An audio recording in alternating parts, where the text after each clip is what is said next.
chance to have a 4 or 5, 6 day break when they're here for summer. We got so many weeks off, so summer school ended a week ago Friday. Our first practice was this Friday, so we kind of had one of those weeks where it wasn't spring break week. You know, you still need to stretch and keep your groin and hammy and keep your weight. We had a reporting, we had a target weight where you need to be at. You were going to be, judged by coming in. We told you to weigh 254 pounds. Did you make it? Weigh 172 pounds. Did you make it? So our team quote had a weigh-in. So, but there was a little break fresh. We do have better. Now, what I'm looking for, we got good leaders in the locker room. I think we got good leaders around the dorm and in the community. I need some leaders when the bullets are flying on the field to step up with how we lead and what we accept. And missing a tackle or missing a block ain't always just okay. My bad. Because my bad, it ain't okay when you drop a passing. I said, that's okay. It ain't okay. When you got a pick six and you drop it ain't okay. And so as we go through this, what I'm looking for and pushing to see, some of these kids I think that are awesome kids and doing a good job leading, how do we start leading on the field? And it's kind of tough in the no-huddle world. You don't really circle the wagons and talk a whole lot because you're kind of a little bit on the island doing it yourself. But again, what is our standard and how do we lead with performance is what I'm really looking for. You guys, I saw you guys in Bristol the other day. And one thing Urban Meyer said is the next 3 weeks are going to make or break every team in there. That's he was talking about pre-season practice. Is that just because there's so many more practices concentrated as opposed to the rest of the season, or how do you see that, and what do you want to get done in these 3 weeks? Well, in our world, with the 4 non-conference games at home, and to have the season you want to have, you got to start fast. So, are we good enough to be off base and play at a high level and get the wins you want because of your talent or the matchup in the schedule? I don't know, and believe the quote, I don't know what mid-season form is. Okay, but I do think we need to quote start fast, and I think that's one of the exciting things of our schedule. Open up with the Indiana State team. We played Indiana State last year, so we know them. We know the matchup. We know how it went. We got Navy the next week. We know how it went. We have Bowling Green the next week, and then Missouri. So it kind of, to me, it should excite our players where practice just isn't practice. What I think happens is in 2-a-days you start. The worst thing our guys lift and train, but we pop those pads, and when you pop those pads, there's a physical presence. Then no matter what your defense or offense is, or you're kicking, your team has to have. When you pop your pads, you've got to reestablish what that is. And it's a snowball that either melts or it gets bigger as it rolls downhill and it gains momentum. And I think if you do things right, you physically get stronger and tougher, and it grows.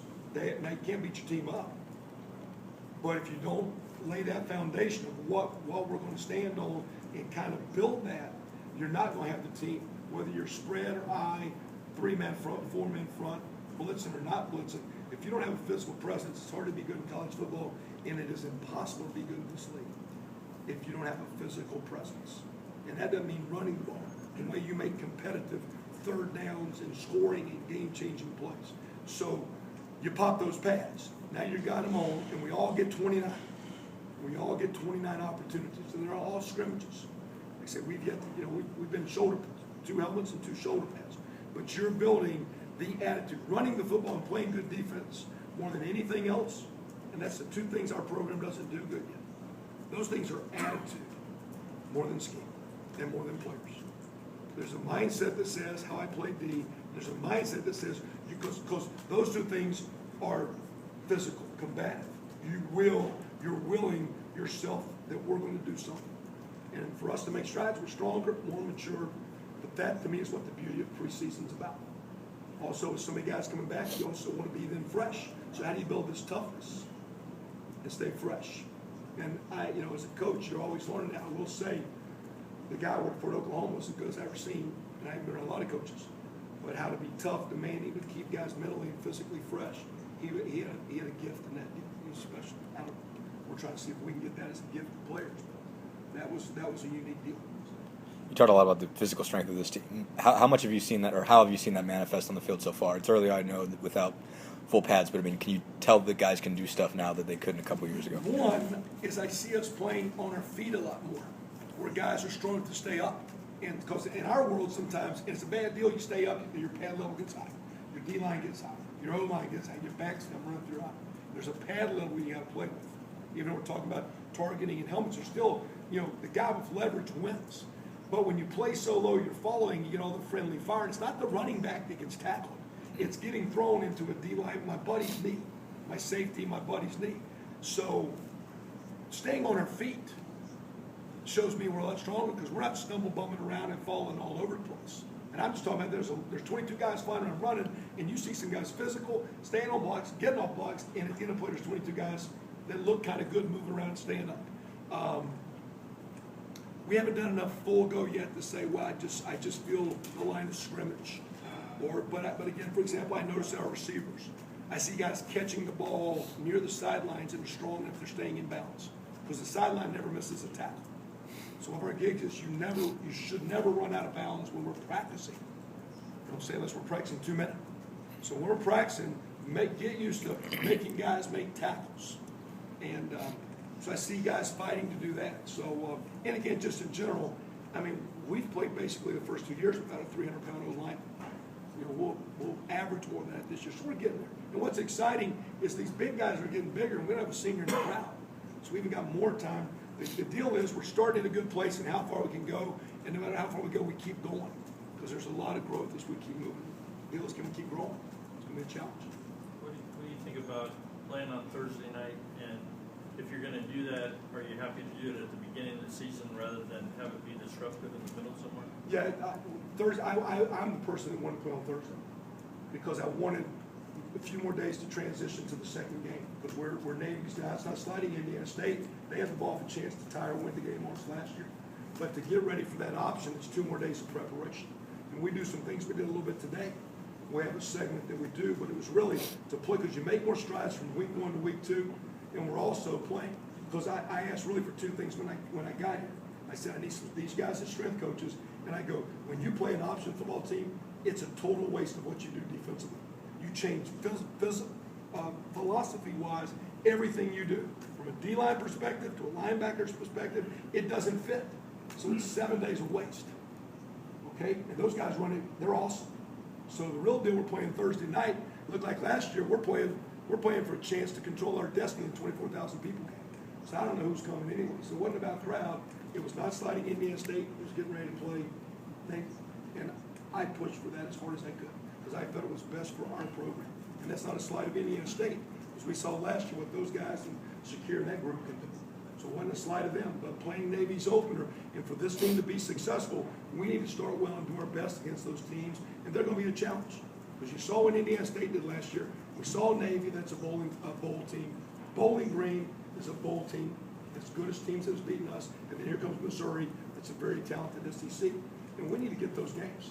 So again, doing that, I wanted 2 more days. And so we'll go through preseason sprinkling. Then we'll have game week Indiana State. And what we'll do out of that, Terry, we'll have a Saturday, Sunday. Take Monday off, then a Tuesday or Wednesday. So it's not like an open date, but I'm still in to really change gears. The best thing is not the Thursday night game first or middle of the year. The best though is we get the option over with earlier. Because last year I kept having to do it there. So, now we'll say this. We use the option to try to have the offense to understand a little bit of pad level. Because the way we play, you can play high. So I don't use that as a negative. But I appreciate our administration and the Big Ten Network giving us that opportunity. Because I think it's in the best interest of our kids, and we still got to go play. There's no guarantees, but I think that's going to be big for us. Do those first 2 games give you guys a good measuring stick because you played them last year and you can see how you do this year compared to last year? Whether you do good or bad, really, the year before has nothing to do with it because it's a completely new crowd. You got new leaders, both teams. You've got new guys coming in. They have a new coach coming in. So just because you lost a year ago or won a year ago, really, other than if you think it gives you confidence or lack thereof, truly, if you're a good football team, starting in January, you wipe this clean and you start the process again. So we can have better numbers or worse numbers. This is this team.